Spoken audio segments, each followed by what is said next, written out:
Welcome to the Heartbeat for Hire podcast. I'm your host, Lyndsay Dowd.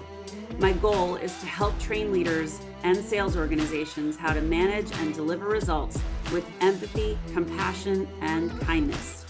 Let's get started. Welcome to this episode of Heartbeat for Hire. I'm very excited to share our guest with you today. Ray Leonard Jr. is founder and CEO of Ovationz.com. He's a globally recognized speaker, actor, award-winning business executive, and host for the podcast show Know Better, Do Better. Instilled in him by his grandfather, Ray's core value is know better, do better. Ray brings his belief into everything he does, from coaching to public speaking to running businesses. Ray's an expert public speaker and helped found Ovationz.com, the premier platform where professional and emerging speakers can connect with audiences across the globe virtually. He wanted to create a space for accessible learning where audiences can book top experts, entertainers, and leaders, and where speakers can develop and monetize their talent. Ray, welcome to the show. So happy you're here. So much, Lindsay. It's been a long time in the making. So glad we can finally make it happen. So for those of us that don't know you, could you share a little bit about your story? Yeah, I mean, I guess I'll just start from the beginning and give you a quick Cliff Notes version of where I came from. My parents were two teenage parents, were 15 and 16 when I was born. I was born in Palmer Park, Maryland.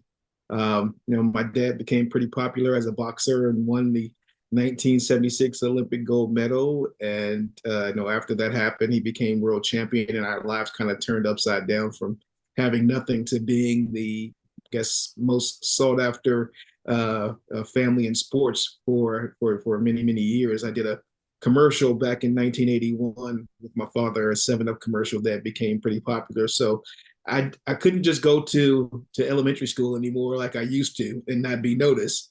Now I had a 6'6", 320-pound bodyguard follow me around and traveling across the world, building character to meet Nelson Mandela, the Queen of England, all these top dignitaries, and eventually wanted to find my own space.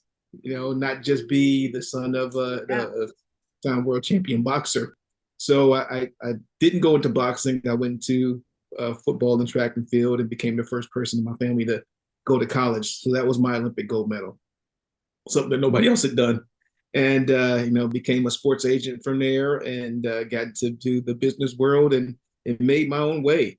So, it's been a very, very interesting journey, to say the least, to get me here to being the CEO of Ovationz, from being a kid from Palmer Park that had nothing. So I'm really excited. Yeah. Huge triumphs and congratulations on all of that success. I imagine it had to be trying at times growing up in your dad's shadow and wanting to, go out on your own. But you didn't do anything small either. I mean, you were a 2-sport Division I athlete. And as all of the athletes I have on this show, that teaches a fair amount of resilience. I mean, you probably experienced quite a bit about that. Can you share a little? Yeah, I mean, athletics was kind of the saving grace for me, because it gave me a chance to not only find my own path, but also, collaborate with teams, to work with different, people to get a certain goal. And so when you have that shared goal, it makes everything a little bit different, because it's not just about you. Right. It's bigger than you, especially in team sports. So I had both sides, because I was on the USA team, Maryland USA team for track and field when I was in high school. And then, on a football team in both sides. So went to Ohio University. You see the helmet in the back, so I always got to represent my Bobcats. Yeah, and had some pretty good success there. So sports, like all my kids play sports right now. My oldest son is playing college football right now. My youngest son is a star in high school, and my daughter's a star in high school too. So I guess it's the family business, but it's also, I think it teaches you so many great things of how to be resilient, how to work with each other, and how to overcome hurdles. I say that as a pun because I ran hurdles. So yeah, my son actually, we'll talk about that another time, but my son's sport is hurdles as well for track. So he's still learning. It was really his first year last year on the high school track team. And he learned a lot. He had a good coach, so it made a difference. So taking those lessons from sports, I mean, you've done not one, not two, but several companies. And Mhm. how did you take that discipline and that structure that you learned from sports? How did you apply that into your own companies? Well, I had a lot of success early on in my first company. I learned a lot of character because I was kind of just functioning and trying to figure it out as I went. And that's a tough way to do it if you don't have a Yes. coach or a mentor. And so I actually ended up finding a mentor coach because first of all, you think you know what you're doing. And it's tough when you go out there, you make a lot of mistakes and Yeah. cause issues. And so the element of coaching, from sports and to find a mentor, someone that can guide you and do something a little bit different was one of the biggest lessons that I learned early on, especially with all the businesses. I sold my first company and then got into another company because I thought it was going to be easy. But I learned a lot of character and said, Yeah. if you don't put in the work, if you don't put in the preparation, just like everything in life, you're not going to be successful. And so, it has a way of humbling you, just as sports does. You're not going to be at your best all the time. But if you work hard and you put everything together that you need to put together, then you have a better chance of success. I love how you said that. And for everybody listening, I mean, guys, this is a gentleman who is at the top of his game from a sports perspective with a legendary dad. And you knew to hire a mentor or a coach. I mean, like that, it's such a great example. And I think there's so many people reluctant to do that. And I think if I've learned anything about leadership, is nobody knows everything. And whenever you start a new job, you're not expected to know everything. I think there's immense pressure on you that you should, but it's unrealistic. It's not possible. So having those allies and confidants are so important. So I love that you said that. So you made this pivot to sports agent. You didn't want to stay in that, and you discovered public speaking. Talk a little bit about that. Yeah, so I made the pivot out of being a sports agent because it was taking up a ton of time. It became more of babysitting back then. Mm, And so, I wasn't just the agent, I was the friend, the confidant, I was the tax professional, I was the financial advisor. I mean, everything, yeah. when you have a relationship with your clients, they trust you to make the right decisions. And so I didn't know it all, but I knew how to find the right answers. And so it became overwhelming, especially, me traveling like 42 weeks out of the year and trying to have a family. It was daunting early on. If I could go back and do it, now I'd be a little bit more strategic about it and let people help me. But after the I sold my company, got into the finance business, so I wanted to learn how money worked. I'm just a curious person like that. I've always been into tech world and things like that. So I moved out to California, started doing some consulting work, and my business partner, she asked me to come speak. She was a Navy backseater in F-14s. She's one of the first women to integrate aircraft carriers. Mm. And so she asked me to come down and speak to the naval base because I had been speaking and coaching her kids in sports. And she said, you can move them and you get them to be the best they can be. So I think that would translate over. So I went down, had no idea about what I was going to say at the base. Not professionally trained speaker back then. Didn't really know, what if my story would matter to anybody. But I went down and I spoke from the heart, as I do with every single time I do a presentation. And they asked me to come back a second time. I did a second time. And then the third time, they said, if we pay you, will you come here and do it? I said, oh, I can get paid to do this? Okay. Me again. So I went out and did it. And then it became more of a passion of what I was saying was make a difference to people. Mm. Have folks come up after my presentation and say, I had a bad day. I didn't know whether I wanted to be here tomorrow, but what you said made a difference. And so for me, that became bigger than anything else. And so speaking and sharing your story became the biggest thing that I do. Because, as you know, from the beginning, my grandfather always told me, when you know better, you do better. Once I, learned that, my wisdom and things that I've learned matter to somebody else, it became a passion, and that's why I do it. Okay, Ray, that was amazing about the inspiration your grandfather gave you, know better, do better, and you discovering your joy for speaking. So, how did that transition to wanting to run a speaking agency or an agency for speakers? Yeah, well, it was kind of just the circumstances of life that turned into that. Sometimes life gives you lemon, you got to turn it into lemonade. And I had gotten a contract to do speaking for the military again, also some corporate contracts for 2020. And I had about 60 speeches set up, paid speeches, and they were going to be the biggest year of my life. And all of a sudden, everything came to a halt. I remember I was in Nova Scotia speaking and got back from that presentation. And then everybody said, okay, hey, we got to pause everything for a minute. And, I thought it would be a few weeks. And then all of a sudden, it turned into a whole year. And during that time, I had to figure out, how do I stay connected to the audience that I want to talk to? How do I keep my sanity? Because it was like therapy for me to be on stage, to speak to these audiences and to talk to these young people afterwards, or to these leaders or corporations afterwards.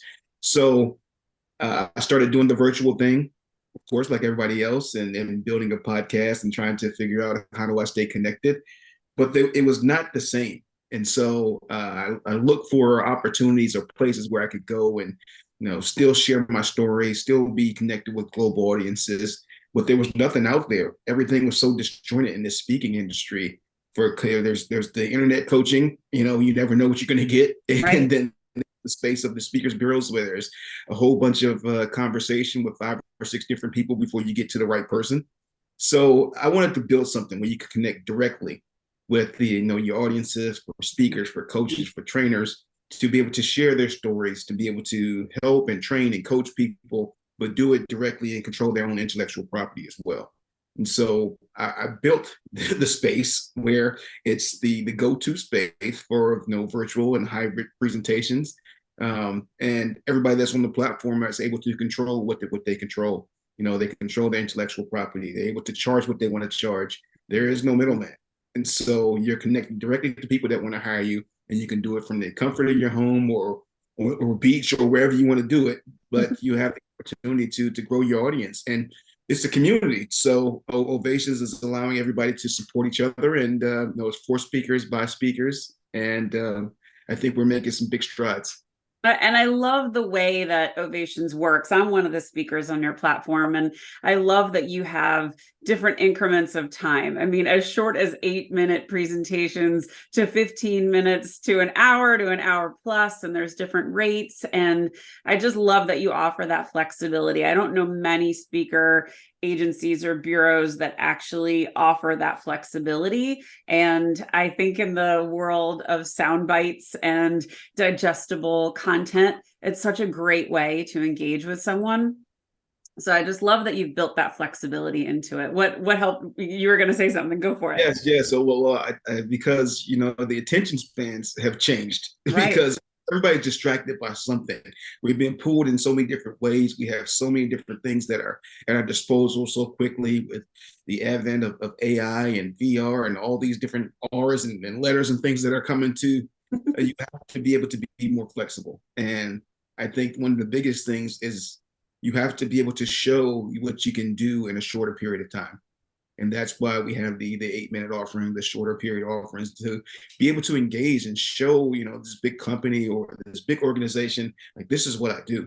And I'm able to take it and do almost like a TED Talk or something like that, and put it into a short form and show you, here, this is what I do. But you want to book me for the bigger, longer presentation. You want to have me live. Yeah. But this is my calling card, this snippet that shows you this is exactly what I do. And they're paying for it instead of do it for free normally. So That's they're on right. I love that. And you have a really diverse group of speakers. Like, we're not all just business speakers. There's a wide range. I mean, talk about some of the talent that you've got on your platform.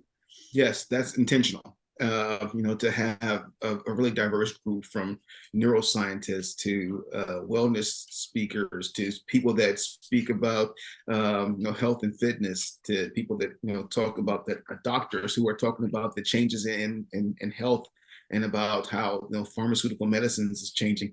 We have so many different people from so many different backgrounds. And I think that represents the travels and what I've learned over the years to be able to be a global mindset, to see people from India and Asia Right. and Africa and all different places around the world, and want to have those voices to the table. Because I think when we have those voices to the table, we are much more powerful. We are able to enlighten each other, and it changes how we think about each other, not just being in our own silos. And I always talk about when I'm coaching kids or talking to different organizations that we're bigger than our block, because we have that mentality sometimes that where we live and what we're around is the whole world, and the world is so much more amazing than just that. So I wanted to bring that with my experience to the platform, and I think diversity of thought, diversity of gender, everything makes a big difference in how we see things and how the community can grow. I couldn't agree more. And this is such an important conversation about leadership in general, because when you bring diverse perspectives and thought and individuals to the table, you are empowering yourself to have different ways of solving problems and different ways of engagement. And I just love that you know that. And from traveling the world with your dad, you've seen how everything works all over the place. So talk a little bit about that experience and what being a world traveler and growing up in the spotlight has taught you about, motivating people that you work with and connecting with people. Because your dad was a phenomenal connector. So, I mean, you've totally inherited that. Thank you, thank you. And one of the biggest things is early on in my life, I got comfortable being uncomfortable. And so Love that. when you're learning new things at such a high, rapid pace, and everything that you do is on camera, Mhm. um, you learn really quickly how to adjust and how to not take everything so seriously, Yeah. but also be curious. And I think we've lost a lot of that curiosity, within the world right now, is to figure out how do we want to engage with everybody. So one of my first big major experiences was I was sitting with the Queen of England, Mm. and that's not a stunt, but I was sitting with the Queen of England on the first major maiden voyage of the QE2 from Wow. London, and I'm 12 years old, and I'm sitting beside the Queen, and they have all these silverware pieces around because everything is very fancy. And I Sure. came from Port Maryland. I'm my two teenage parents. I didn't know what the heck to do. We had one Why fork. are there 14 forks? One here, what are all these forks and spoons and knives Right. for? So I'm sitting there, and the food comes, and I'm just stuck. And I'm looking, and the Queen taps me on my shoulder. She said, "Just start from the outside." And I Yeah. said, "Oh, okay." Thanks. Yeah. And they take it away as you go. So I learned something, and that's been kind of my thing as I grow as a father, as a husband, as a business person, to always want to learn and always want to be curious, because those experiences were just phenomenal for me to be at that age and that space to see how things work in the world. And I'm more inspired than you have a lot of pessimistic people. I'm one of the more positive people all the time. I do a thing called Wisdom Wednesday. I love to always talk to my audiences to try to help them grow and be an advocate, because we don't have a long time here on the earth. We have a short time, but what we need to do is be impactful while we're here. I could not agree more. And I love that that's what you're about, Ray. And I think, any leader that puts out positivity, I mean, look, we all have choices. You can rant and rave and be negative, and there's always going to be that hive mentality of, yeah, yeah, what he said. Or you can, offer inspiration and positivity and love and kindness. And I think that's the modern way to lead, and that's something that I'm so grateful that you're sharing, because I just feel like part of the reason I do this podcast is to give examples of the possible. And your life experience has set you up well for that, so it's great. So you led me into one of my favorite questions, which is, what inspires you? What inspires me is the day-to-day of people. I watch, TV, different social media, different things. The news is depressing to me sometimes. And so Yeah. I look and find stories or people who have overcome not just adversity, but are excelling in certain spaces when you see they couldn't excel. One of my biggest things from coaching was always to take the person who had the least amount of talent and get the best out of them. Mm, See that it inspires everybody yeah. around them. And so my goal was always to take what will be called the least of us, the least of them, at least talented person, and make them get the best out of them. And it inspires everybody else. And so it inspires me. I get to see my kids that I've coached as little kids at 10 years old, and now they're playing in college sports, or they're business leaders, or even my daughter who, she's 28 now, and she got an academic scholarship to Pepperdine, graduated, and went on to do international marketing and business. And it's just inspiring to see somebody that you take and help and inspire, or give some knowledge to, and they're able to grow from it. That's the inspiring thing to me, is that we plant seeds of growth, and we water it, and we give it attention, and it turns into something bigger. Mm. So that's always the things that inspires me, like what you're doing with your podcast, and your business is offering up, a whole different look and opportunity to people to grow and talk to each other. And I think that is the thing that we need to focus on, more in this world and in life, that it's going to help us all grow and inspire us all, because we're inspired by each other. Oh, thank you for saying that. You have a company called Launch Team Consulting, and its focus is really singular. Can you talk a little bit about that? Because I think it's just so important. Yeah. So our focus is really to bring our knowledge from consulting. My business partner, Dr. Joy Wright, she was the one I talked about, who was the backseater at F-14s. She's one of the most phenomenal people in the world. She's a Naval Academy graduate. She's a psychologist. She's one of the first women to integrate aircraft carriers. It was like her and 4,999 men. And that's like my twin sister, I call her. And she's Mm. this blonde woman from Alabama who are totally Yeah. different on the stage, or when we talk together, or when we go do trainings. But she was the one that introduced me to the military. My grandfather was in the Navy. My uncle was in the Air Force, but she was the one that introduced me to the military to have that impact.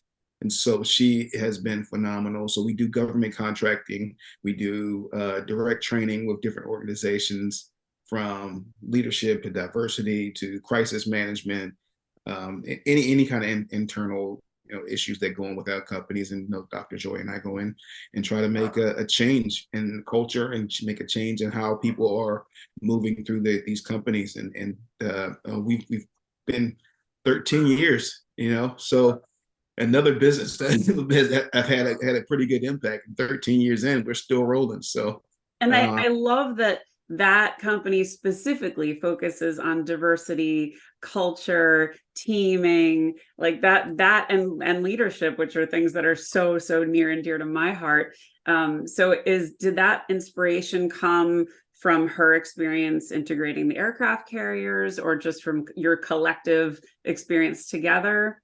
yeah, it was both. She ran track at the Naval Academy, so there was always that combination. I Yeah. coached both of her kids in track and field and in football, from little league all the way up through high school. And her son, Jack, is a huge TikTok star. Her other son, James, is at Stanford doing amazing things. And then her oldest son, Thomas, is at Yale. He just graduated from Yale. You're surrounded by underachievers, clearly, right? Yeah, exactly. I stepped my game up. I mean, oh my God, it's incredible.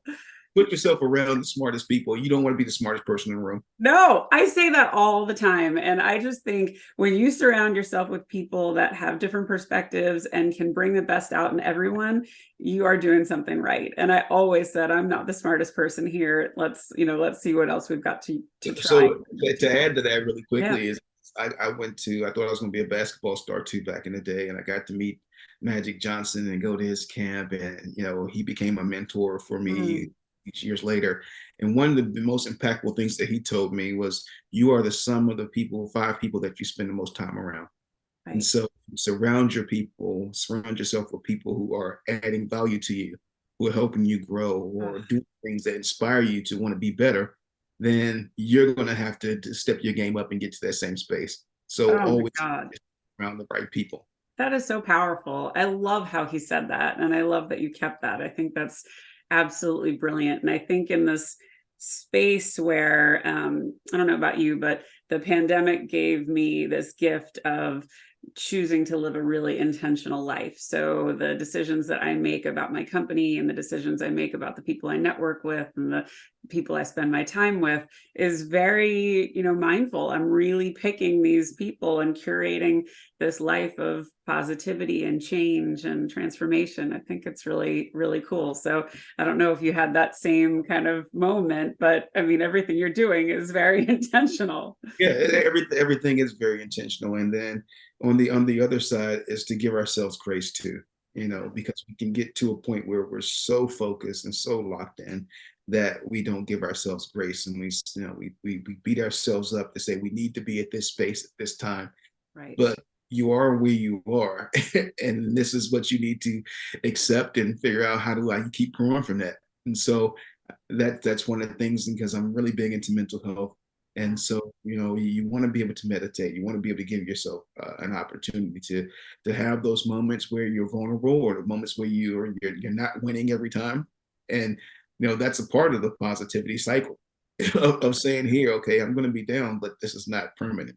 I'm going to get back up, and I have this roller coaster that life is. And I appreciate where I was at this point, because when I get to this other point, I won't be too high, I won't be too low, but I'll be centered. Oh my God, Ray, if I could have scripted this podcast, you're pulling all the words that I say right out of my head onto this show. It's so cool. Okay, so this is a big one. And you already experienced this with your dad, but what's the kind of legacy you want to leave? That's a great question, because that's very, very important to me. And there's nothing else that we leave behind that matters but how we impacted somebody else and what they thought of us. And although I don't worry about what people think on a daily basis about me, it's interesting to always think about when you have your time and your time expires, what's on your tombstone, and not what you say about yourself, but what are others saying about you and how you impact them. So my legacy is to have my kids, my family, my friends, the people that I've touched on a daily basis, to all have a consistent thought process about how I impact their life. Is that there's something to the better to their life, that I wasn't a negative person. I didn't bring them down, but what I did was try to help them grow and leave the world in a better place than I left it. And so it always comes back around full circle when my grandfather told me, you know better, you do better. And so everything every day is a learning lesson. And you take those lessons. It was, they fooled me once, shame on you. Yeah, fool me twice, shame on me. Yeah. So that's the kind of thing that I want my legacy to be, is that I was a multiplier. I grew, and I helped other people grow. Well, you are well on your way, my friend. It has been an absolute joy having you here. How do people find you? So I'm pretty intentional with that too. Ray Leonard Jr. On every single social media platform is at Ray Leonard Jr. My personal website is rayleonardjr.com. And then you can also go to Ovationz, and that's Ovationz with a Z.com. And you can find me there. And so we're building and growing there. So we love all the support, and we appreciate everything, and looking forward to changing the world. I'm right there with you, my friend. And thank you so much for being on the show. You just gave us so much insight and so many profound thoughts that I am just super grateful to be able to share. So thanks, everybody. I hope you enjoyed this episode of Heartbeat for Hire. Thanks, Ray. Thank you, Lyndsay. Thanks for listening to Heartbeat for Hire. If you like what you hear, I'd love it if you'd subscribe and leave a 5-star review. To keep the conversation going, you can find me on Insta or at LinkedIn at Lyndsay Dowd, H4H. Or you can reach me at my website, heartbeatforhire.com. Thanks so much. Have a great day.